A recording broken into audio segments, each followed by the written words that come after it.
জীবনে কখনো নিজেকে অন্যের সাথে তুলনা করবেন না। বারাক ওবামা ৫৫ বছর বয়সে প্রেসিডেন্টের দায়িত্ব শেষ করেছেন। অন্যদিকে ডোনাল্ড ট্রাম্প ৬৯ বছর বয়সে প্রেসিডেন্ট হিসেবে শপথ নিয়েছেন। তাহলে কি একজন এগিয়ে আর অন্যজন পিছিয়ে? না, মোটেও নয়।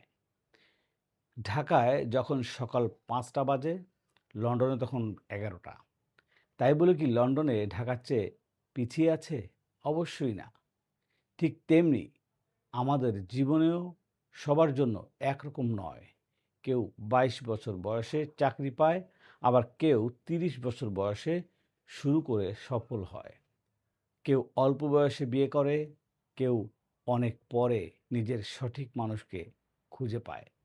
কেউ খুব দ্রুত সাফল্য পায়, আবার কেউ ধীরে ধীরে নিজের স্বপ্ন পূরণ করে। তাই অন্যের সাফল্য দেখে হতাশ হবেন না। আপনার সময়ও আসবে। মনে রাখবেন, আপনি কারো থেকে এগিয়ে নন, কারো থেকে পিছিয়েও নন। আপনি আপনার নিজের সময়ে, নিজের গতিতে এগিয়ে যাচ্ছেন। তাই ধৈর্য ধরুন, পরিশ্রম করে যান আর নিজের উপর বিশ্বাস রাখুন। ইনশাআল্লাহ একদিন আপনিও সফল হবেন। ফুল ফোটারও একটা নির্দিষ্ট সময় আছে। আপনার সময়টাও আসবে। ধন্যবাদ।